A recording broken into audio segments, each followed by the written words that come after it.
Well, the Biden administration is unveiling new Title IX rules that would bar federal funding for schools and colleges that enforce bans on trans girls playing on girls' sports teams. If approved, the proposal would still give schools some flexibility in some instances to ban transgender athletes depending on factors like age and sports. It is expected to face several major legal challenges. The president of a conservative watchdog group says, quote, without a doubt, institutions are going to err on the side of, quote, inclusion because they fear the wrath of the education department. The U.S. achieving the department's end goal while allowing them to maintain plausible deniability that they coerce districts into doing so.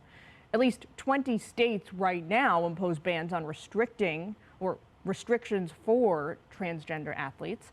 Let's bring in Clay Travis. He is the founder of Outkick. Clay, so the Biden administration Title IX policy already prevented discrimination based on gender, but now this new rule would prevent discrimination based on gender identity. So critics say that essentially forces these sports teams to recognize the gender of student athletes.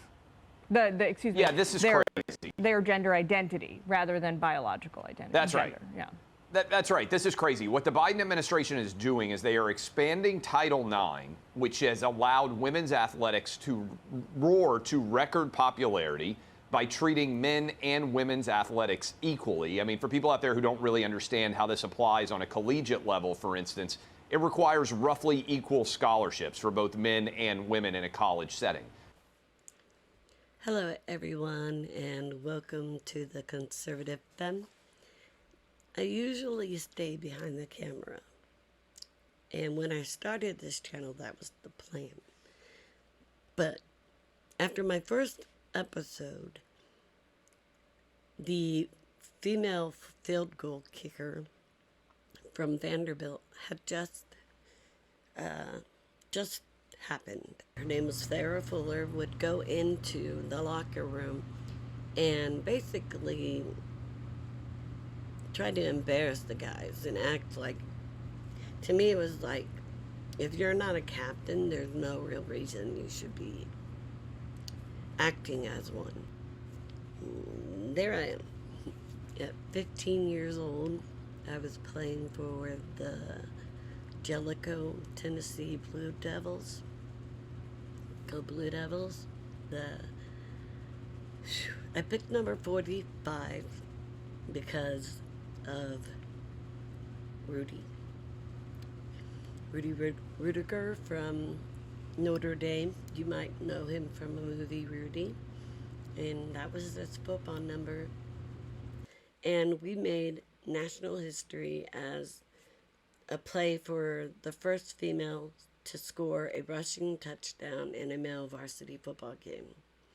And we did that in retaliation to our border rival that scored a field goal kick by a female against us like 16 years earlier. And so our coach was pretty excited to have me on the team. The guys, I became like a sister, sometimes the one you don't want around all the time. But they ended up accepting me, and they treated me like anyone on the team. But I also never demanded to be in their personal spaces. I went in locker rooms when they were already dressed. I showered in my coach's sink, and I did it with pride and knowing that someday there'd be more females like me. But why would it have to be that a female has to be on a guy's team? When more opportunity is just create our own.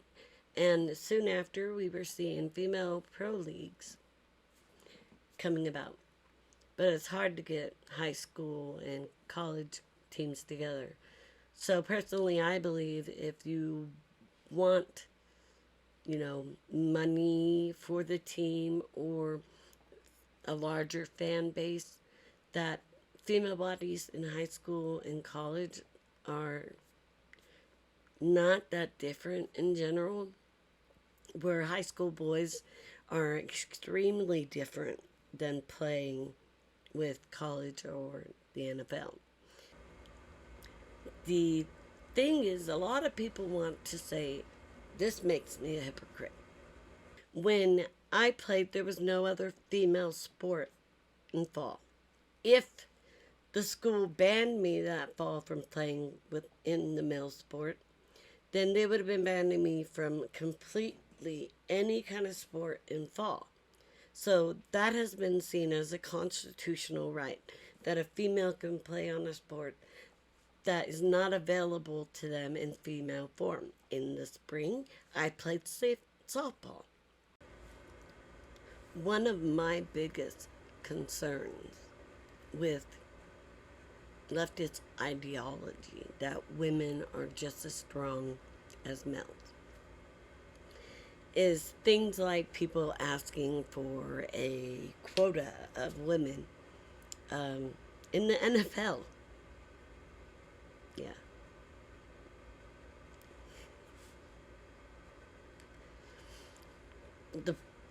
It's funny, but then it's not funny, because what's going to happen is the NFL is going to draw on the women's leagues, and there are women's leagues, and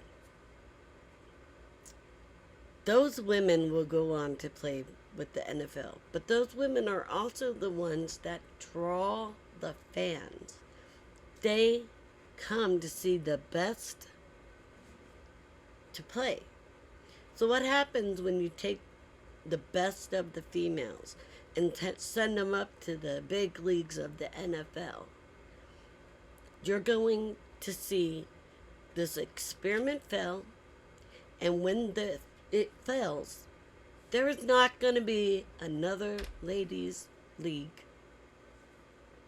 The other day, the NCAA swimmer, Riley Gaines, was assaulted and held captive for ransom at the San Francisco State University. All because she showed up to say males should not be in female sports. So she vows that she will get justice, and I agree. She needs to find out who every one of those people were and have them all charged. And I am making this video in full support of Riley Gaines. I believe every female athlete should stand with Riley. We've moved really rapidly from I am woman, hear me roar, to anyone can be a woman and a man can become the greatest women's athlete of all time.